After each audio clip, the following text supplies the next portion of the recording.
Oyentes, esto es WQ Noticias, Noticiero Nacional en WQ Radio. Como lo habíamos anunciado, ya está conectado vía Zoom el doctor Marco Velilla, expresidente del Consejo de Gobierno y uno de los magistrados más prestigiosos y connotados de Colombia. Doctor, qué gusto que nos acompañe. Buenos días y bienvenido. Gracias por aceptar esta entrevista. El atentado contra Miguel Uribe revive la pesadilla de los magnicidios políticos apolíticos en Colombia. De lo que usted conoce o de lo que ha trascendido hasta esta hora, ¿cuál es el estado de salud del senador y precandidato a la presidencia Miguel Uribe y por qué le habrían disparado? Lo escuchamos. Muchas gracias, buenos días y muy amables por su oportunidad. En realidad, los partes médicos de la Fundación Santa Fe, que es donde están atendiendo al senador Miguel Uribe, son bastante preocupantes. El estado es reservado y estas horas precisamente son de bastante expectativa por parte, digamos, de la medicina colombiana. Está en muy buenas manos, pero en realidad el atentado es muy grave y su vida aún peligra, mucho más allá también la posibilidad de que continúe entre nosotros. Doctor, de lo que ha trascendido hasta este momento,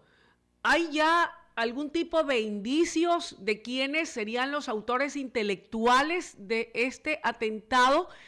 ¿Se conoce por qué le dispararon? No, hasta el momento no se viene adelantando la investigación, obviamente pues con la debida reserva. eh, la prensa y los medios de comunicación dan cuenta de una serie, digamos, de entrevistas que se han hecho a unas 30 personas. Se están efectuando unos allanamientos eh, para esta situación que es verdaderamente muy grave y que nos retrotrae a otra época de la historia colombiana donde fueron asesinados varios candidatos presidenciales en la campaña presidencial. 35 años han transcurrido de aquello. Revisaba en efecto la historia, doctor Velilla, 5 candidatos presidenciales de Colombia entre el año 86 y el 90. Eso sin contar con lo que ocurrió hace 70 años cuando se dio también el Bogotazo como consecuencia del caso de magnicidio, donde Jorge Eliezer Gaitán fue asesinado un 9 de abril de 1948. ¿Qué es lo que está pasando en Colombia? ¿Qué ocurre? ¿Qué pasó con el acuerdo de paz? En realidad, el acuerdo de paz, el de la paz total, ha sido un absoluto fracaso. De alguna manera ha estimulado y ha favorecido el que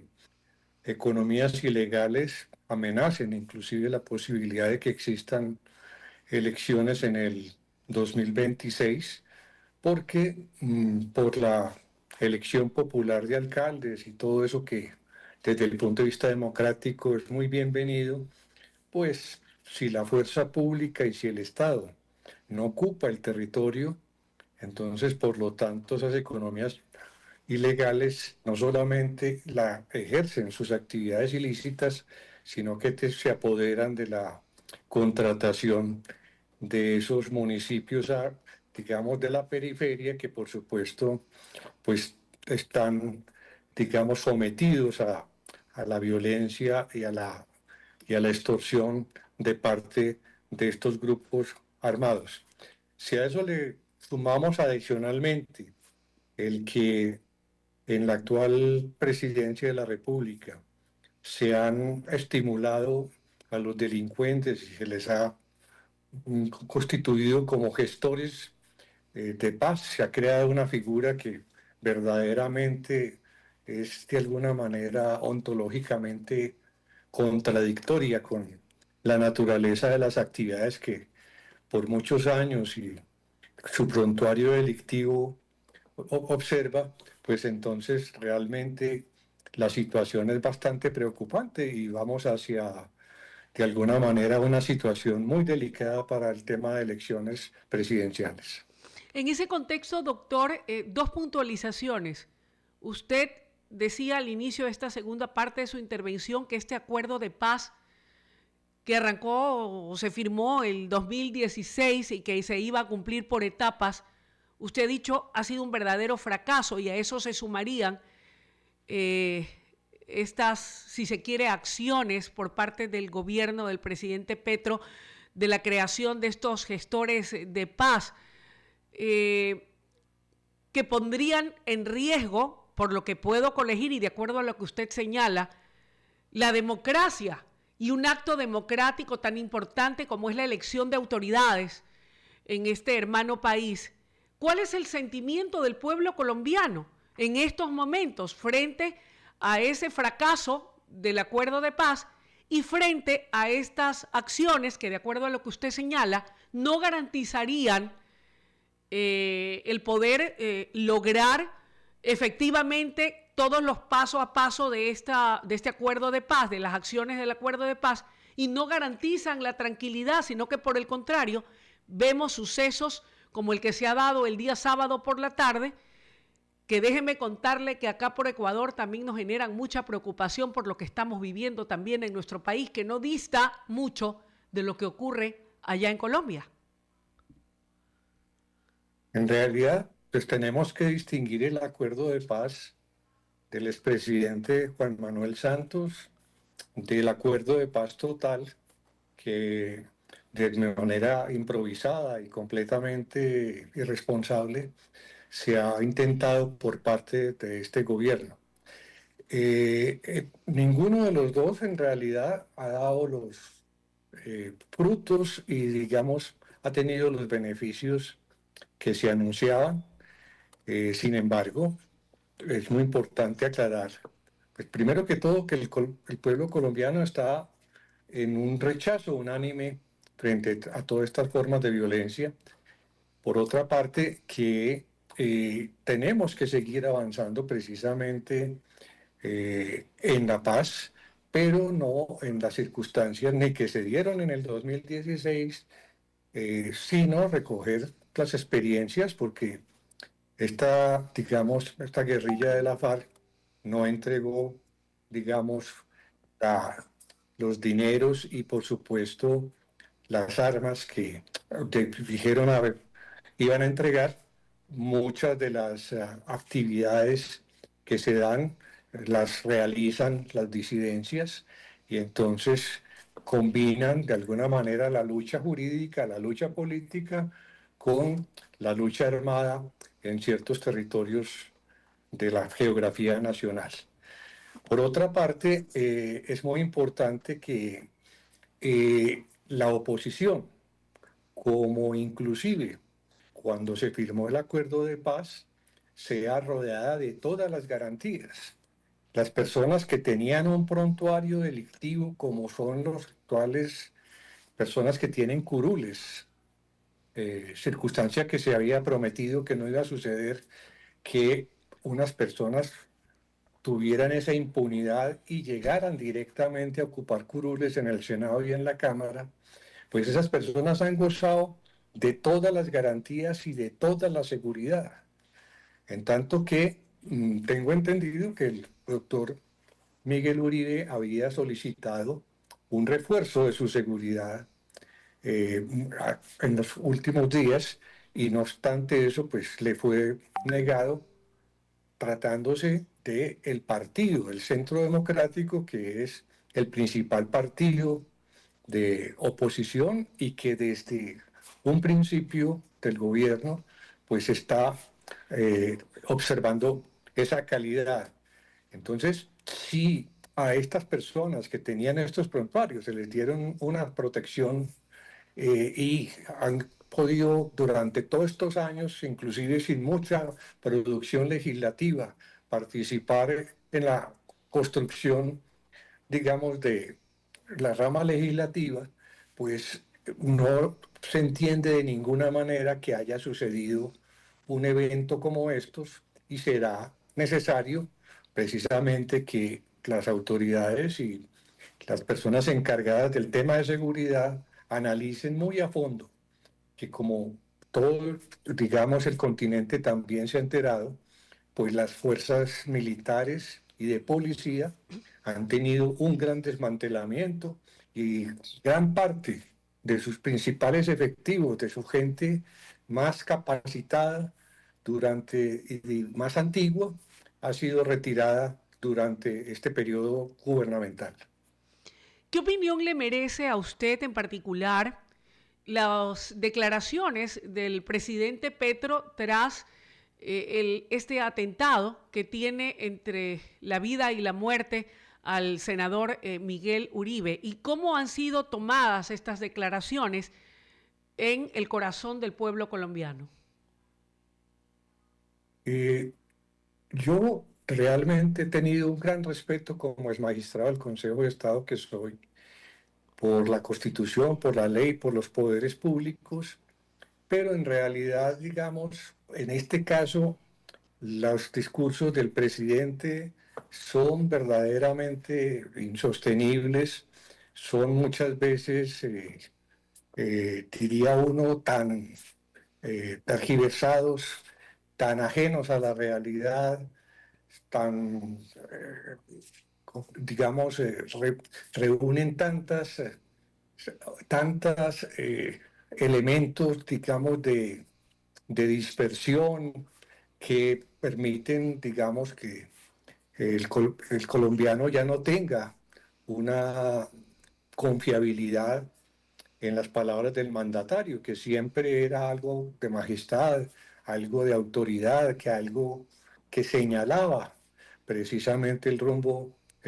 de la nación.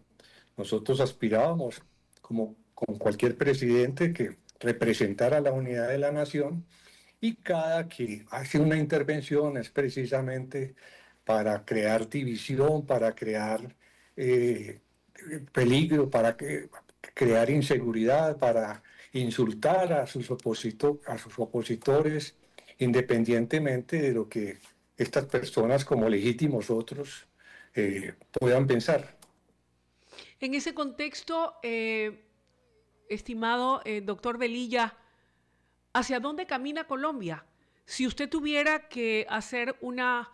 pequeña radiografía de cuál es la situación del país, más allá de lo que nos ha indicado, ¿qué nos podría decir? Porque definitivamente, siendo sus vecinos más próximos, no es menos cierto que desafortunadamente, más allá de las acciones que se ejecutan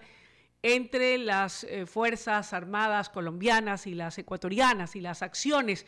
que se buscan tomar en las zonas de frontera de manera particular, de una u otra manera lo que ocurre en Colombia tiene sí a la postre un efecto rebote para nosotros como país. Imagínese usted, seguramente como un hombre que investiga, que lee, debe estar al tanto del clima de beligerancia, de violencia que desafortunadamente se vive en el Ecuador, otrora y hace muchísimos años, más allá de ser un país de tránsito de la droga, convertido también hoy por hoy en uno de los países más violentos de América Latina, y esa una de las principales luchas de nuestro presidente, el señor Daniel Noboa, con la puesta en escena de impulsar una serie de proyectos de ley que buscan desmantelar a las mafias criminales para de esta manera, junto a otras acciones paralelas, garantizar la paz y la seguridad en nuestro país. No, usted tiene toda la razón. En realidad, uno de los males más graves que tenemos en América y sobre todo geopolíticamente en estos países de Sudamérica es el tema del narcotráfico. Independientemente de las condiciones objetivas y subjetivas de la violencia, pues la narcotización de diferentes estructuras armadas ha permitido que tengan unos presupuestos que para el Estado es muy difícil combatir. Y precisamente estas vacilaciones en la lucha contra el narcotráfico han ocasionado el que en estas fronteras porosas, pues estas organizaciones pues puedan refugiarse, inclusive en algunos países como sucede en el caso colombiano, donde las personas pasan, digamos, al hermano país de Venezuela. Lo mismo, digamos, podría estar sucediendo con ustedes y por supuesto, pues yo confío en que las fuerzas militares estén, digamos, en este momento teniendo una reflexión muy profunda sobre cuál es el- el- la actuación que deben de hacer frente a lo que está sucediendo, porque es que no puede seguir sucediendo que la subversión venga no de un agente externo a la Constitución y al Pacto de Convivencia de las Naciones, sino que la subversión se genere desde el punto de vista interno por funcionarios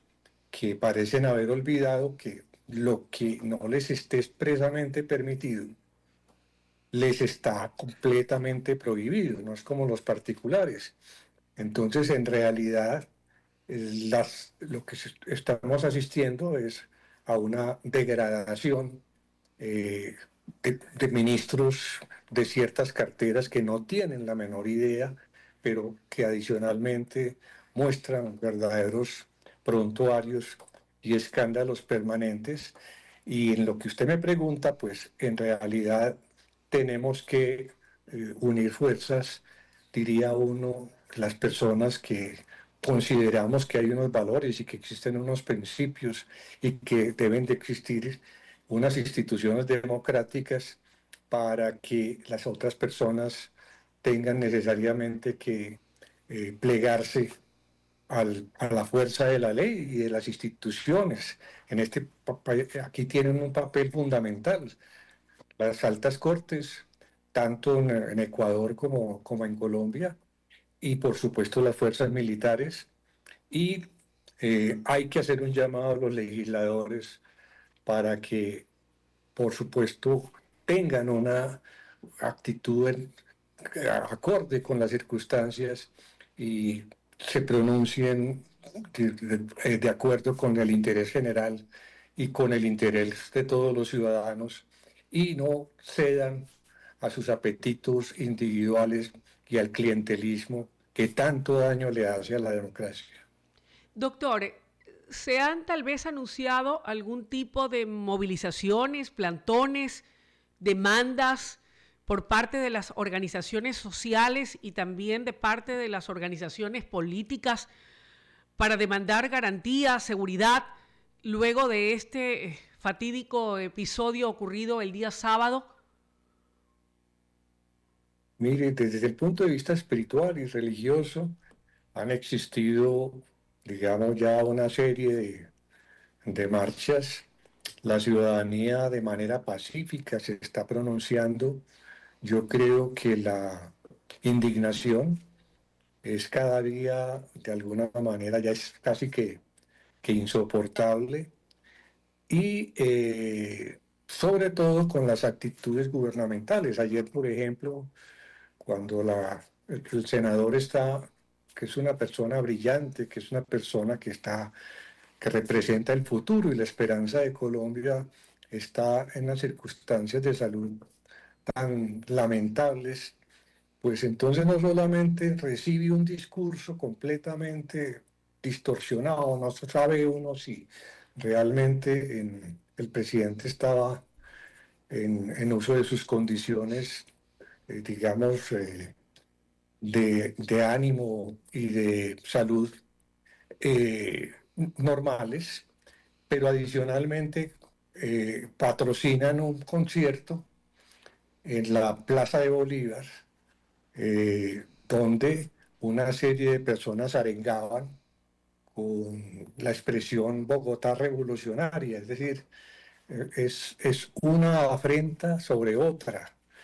que por supuesto nos duele y nos llega muy hondo a las personas que amamos la democracia, que amamos la Constitución y la ley y que por supuesto estamos de alguna manera dispuestos a lo que sea para que podamos de alguna manera resistir eh, mediante, por supuesto, entre de los cauces legales y de la Constitución. Entiendo, doctor, que el senador Uribe es una de las figuras más representativas de este partido político centro democrático y, ¿por qué no? Entiendo una de las más opcionadas dentro de la voluntad y de la simpatía popular. O sea, no es cualquier candidato, más allá de que todas las personas tienen debe respetárseles el derecho a la vida.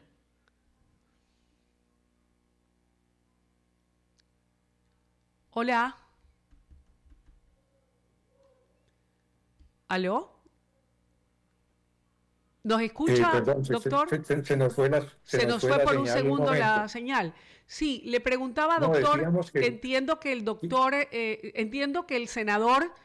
que sufriera el atentado es una de las figuras más emblemáticas, a pesar de su juventud, muy querida, muy respetada y con muchas posibilidades en esas elecciones de mayo del 2026.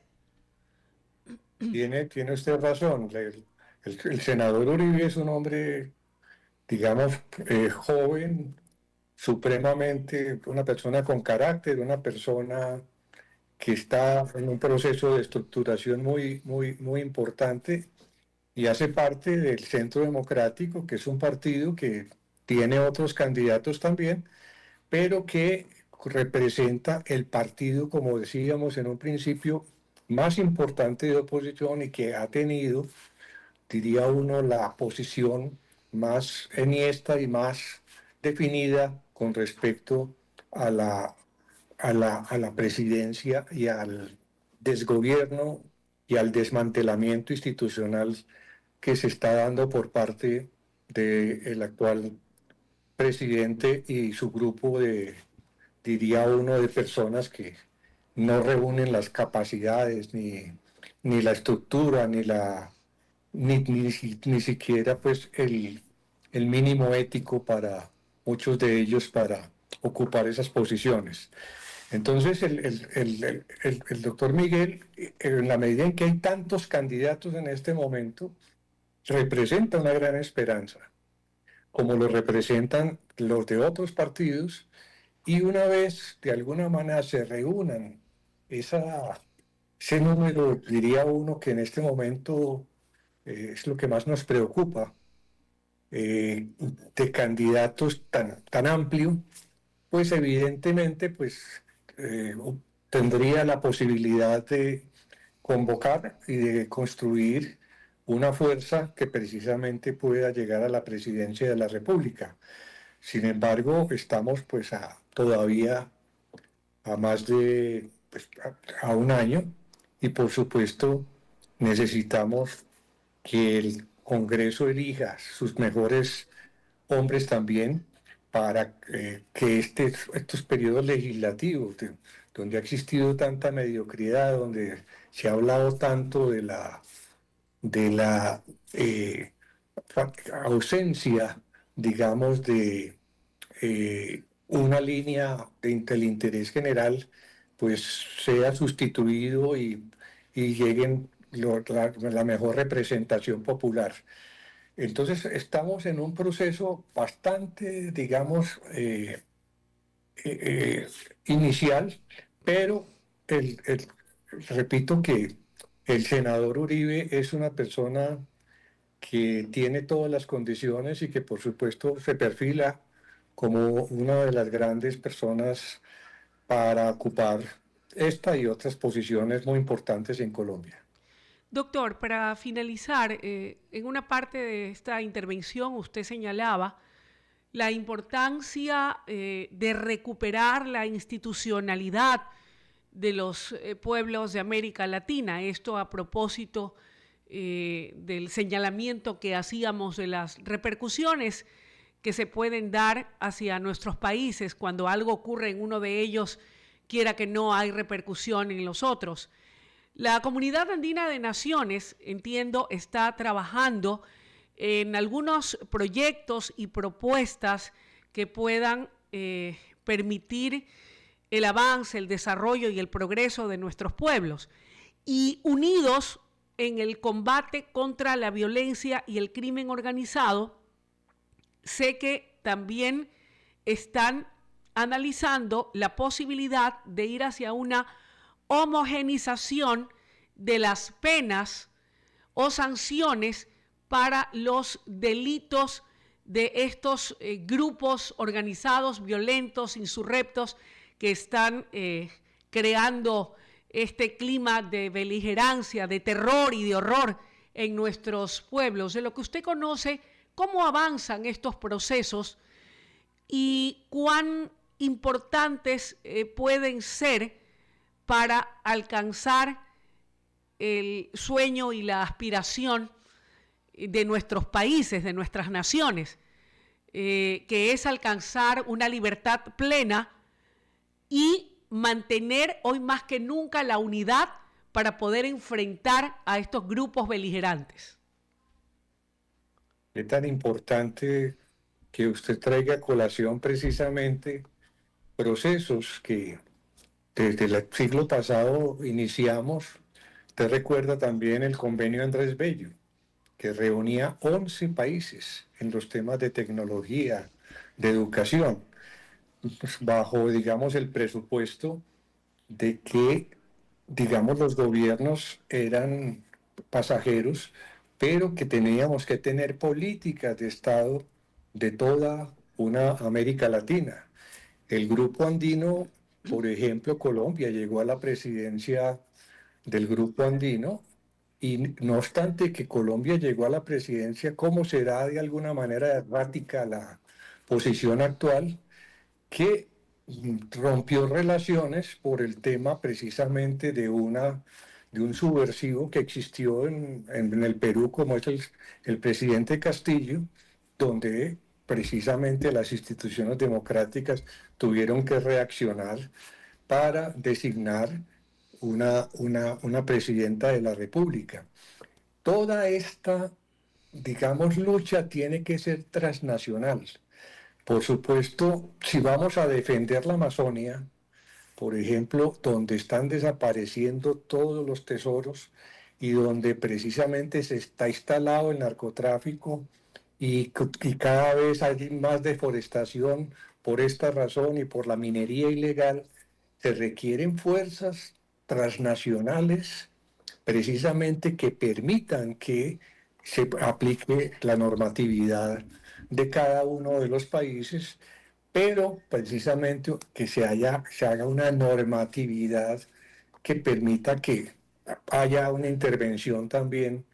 si se requiere inclusive de fuerza, por parte de los países. De lo contrario, todo se va a ir en declaraciones y en buena voluntad, y precisamente vamos a continuar sucumbiendo ante la expansión desmesurada, como ha sucedido en Colombia en este periodo presidencial, de los cultivos ilícitos y por lo tanto de los laboratorios y la conectividad con otros carteles, como por ejemplo los carteles mexicanos, que por supuesto que ustedes también tengo la seguridad que han ya, digamos, sufrido, ¿no? Así es, estimado doctor. El tiempo de la entrevista ha concluido. Quiero agradecerle la gentileza y la deferencia que ha tenido para con nosotros al permitirnos esta entrevista vía Zoom. De parte nuestra, un abrazo fuerte y nuestro anhelo ferviente de que este insuceso tenga un final feliz, más allá de que sabemos el estado muy delicado y de gravedad del senador Miguel Uribe. hacemos votos por su recuperación, convencidos de que para Dios no hay imposibles. Les envío un fuerte abrazo. Muchas gracias y necesitamos unir nuestros corazones y nuestras oraciones por estos pueblos hermanos. Coincido con usted. Gracias por haber comparecido aquí en WQ Noticias. Doctor, buenos días. Ha sido con nosotros el doctor Marco Velilla, un magistrado colombiano de gran renombre, quien ha tenido con nosotros el comentar y compartir todas las incidencias de este atentado en contra del senador y precandidato presidencial Miguel Uribe, situación que lamentamos, como ya lo decíamos, que ha conmocionado a Colombia y es de esperarse que se pueda dar con la identidad de los responsables y de que el senador Uribe logre superar este episodio difícil. De esta manera estamos poniendo punto final a la presente entrega informativa, 9 de la mañana con 32 minutos. Procuraremos reagendar la entrevista con el doctor Yacu Pérez para